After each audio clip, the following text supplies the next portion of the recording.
Shalom, I'm Messianic Rabbi Eric Walker and welcoming you to this edition of Revealing Prophecy. Each week we connect the dots of the news from around the globe with biblical prophecy and talk about what was, what is, and what is to come. The Monologue is our original work and all other articles are used giving credit to their respective sources.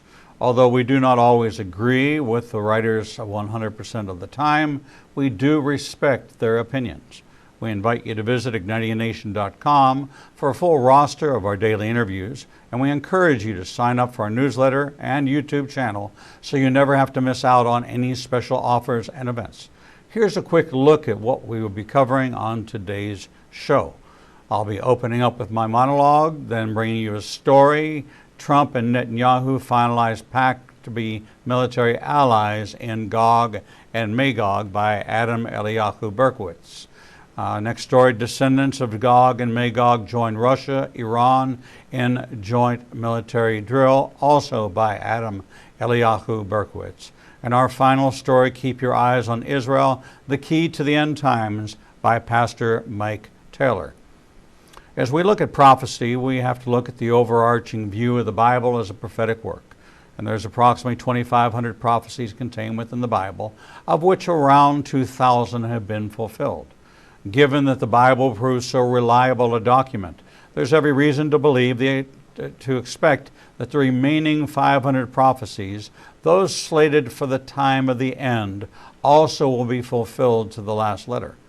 Who can afford to ignore these coming events, much less miss out on the immeasurable blessings offered to anyone and everyone who submits to the control of the Bible's author, God Himself? Would a reasonable person take lightly God's warning of judgment for those who reject what they know to be true about Jesus and the Bible, or who reject Jesus' claim on their lives? The holiday season has begun, and some families gathered and some families scattered. As I read some of the postings and looked at some of the pictures, I noticed that there were far fewer complete and joy-filled postings than I had seen in prior years.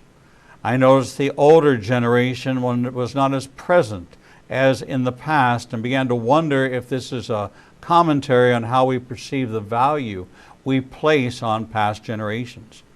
One of the most notable aspects of the patriarchs of the Bible is how the family unit remained in close proximity to each other.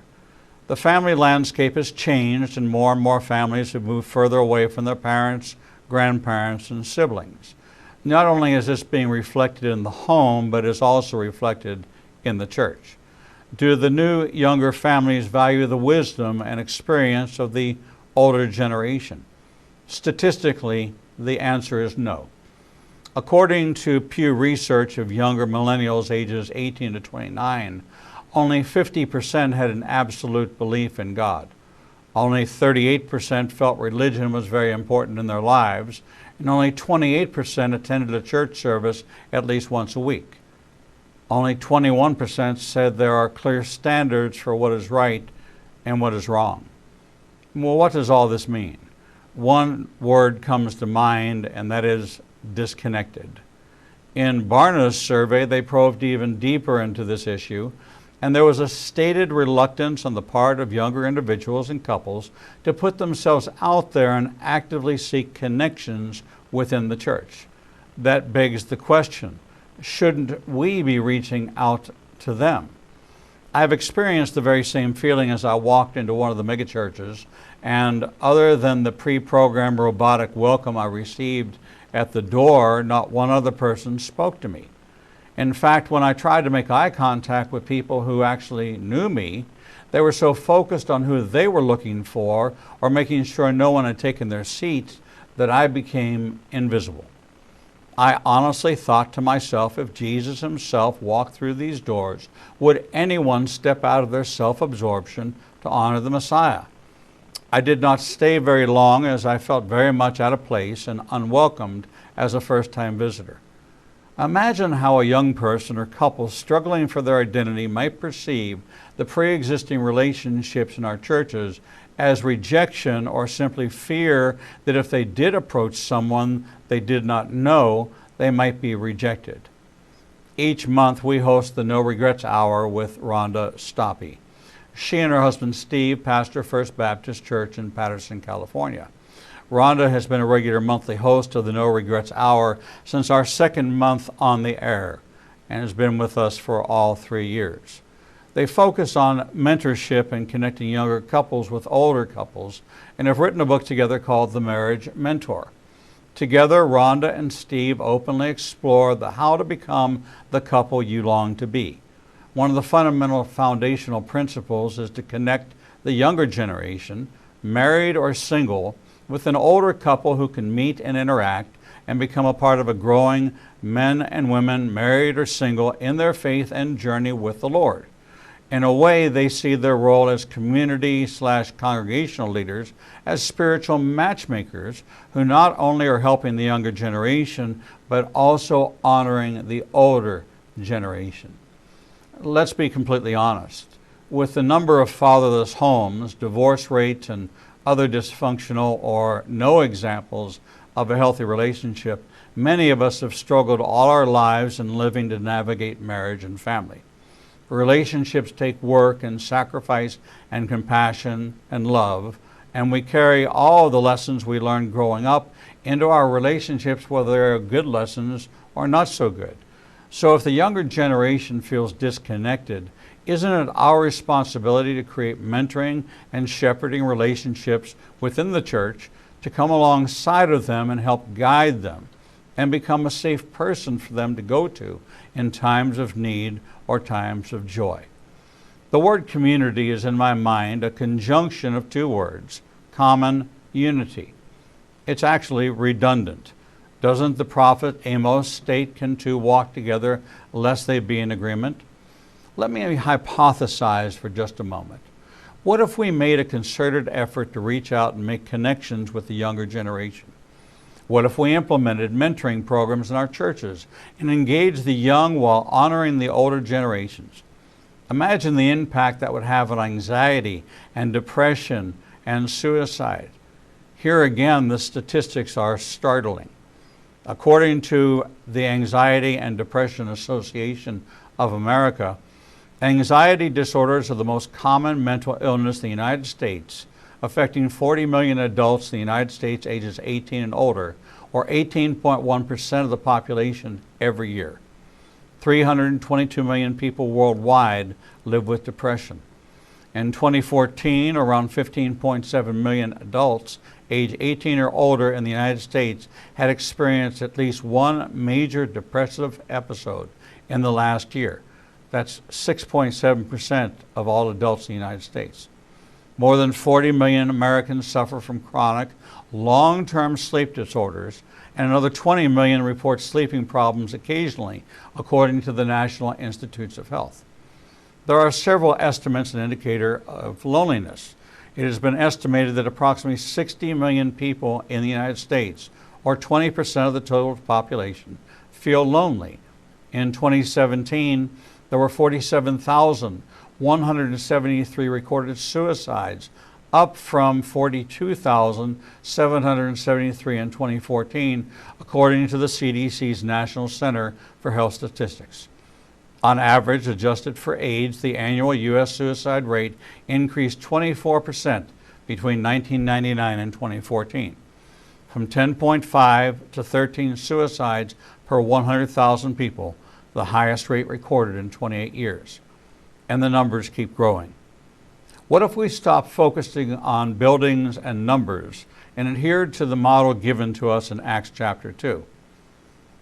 In Acts chapter 2 we read, "And they continued steadfastly in the apostles' doctrine and fellowship, in the breaking of bread and in prayers. Then fear came upon every soul, and many wonders and signs were done through the apostles. Now all who believed were together and had all things in common, and sold their possessions and goods, and divided them among all as anyone had need. So continually daily with one accord in the temple, and breaking bread from house to house, they ate their food with gladness and simplicity of heart, praising God and having favor with all the people. And the Lord added to the church the number daily those who were being saved." This is the model of community, common unity. They met together, prayed together, broke bread together, helped each other so that no one was in need, and God was the one who added to their numbers those being saved. It was relationship and connection with the body of faith that opened the door to salvation. It was not complex and a big production. It was mentorship and fellowship and community. It does not separate people by age or where they come from. The Holy Spirit was active and alive because there was a welcoming environment. This is the model we need to replicate in our churches.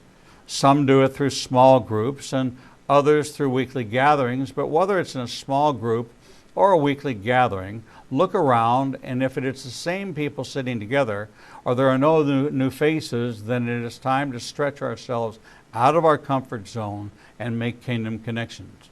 Invite someone to go to church with you. Sit in a different place. Create a mentoring group that identifies and connects new members and visitors as early as possible. I have heard the excuse that everyone you know or are friends with already come to church. Here are some people you may not be connecting with. The cashier in any establishment you frequent, school teachers, your children's friends' parents, people at your doctor or dentist's office, and the list goes on. If we are not making connections, we are ambassadors of disconnection. That's a far cry from Paul's admonition in 2 Corinthians 5:17 to 6:10, where he states, "Therefore, if anyone is in Messiah, he is a new creation. Old things have passed away. Behold, all things have become new. Now all things are of God, who has reconciled us to himself through Messiah Yeshua and has given us the ministry of reconciliation. That is, that God was in Messiah reconciling the world to himself, not imputing their trespasses to them. And he has committed to us the word of reconciliation. Now then, we are ambassadors for Messiah, as though God were pleading through us. We implore you on Messiah's behalf, be reconciled to God. For he made him who knew no sin to be sin for us, that we might become the righteousness of God in him. We then, as workers together with him, also plead with you not to receive the grace of God in vain. For he says, in an acceptable time I have heard you, and in the day of salvation I have helped you. Behold, now is the accepted time. Behold, now is the day of salvation. We give no offense in anything, that our ministry may not be blamed, but in all things we commend ourselves as ministers of God, in much patience and tribulations, in needs and distresses and stripes, in imprisonments, in tumults, in labors, in sleeplessness and fastings, by purity, by knowledge, by long suffering, by kindness, by the Holy Spirit, by sincere love, by the word of truth, by the power of God, by the armor of righteousness on the right hand, and on the left by honor and dishonor, by evil report and good report, as deceivers and yet true, as unknown and yet well known, as dying and behold we live, as chastened and yet not killed, as sorrowful yet always rejoicing, as poor yet making many rich, as having nothing and yet possessing all things. This is our calling, each and every one of us who has received Messiah, to be ambassadors and ministers of reconciliation, to make connections with others. This is why Yeshua himself said in Matthew 22:36 to 40, "Teacher, which is the greatest commandment in the law?" Yeshua said to them, "You shall love the Lord your God with all your heart, with all your soul, and with all your mind. This is the first and great commandment. And the second is like it. You shall love your neighbor as yourself. On these two commandments hang all the law and the prophets. Loving your neighbor means connecting with them, young or old.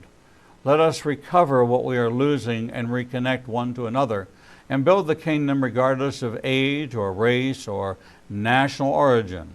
We are called to be one in Messiah. Amen.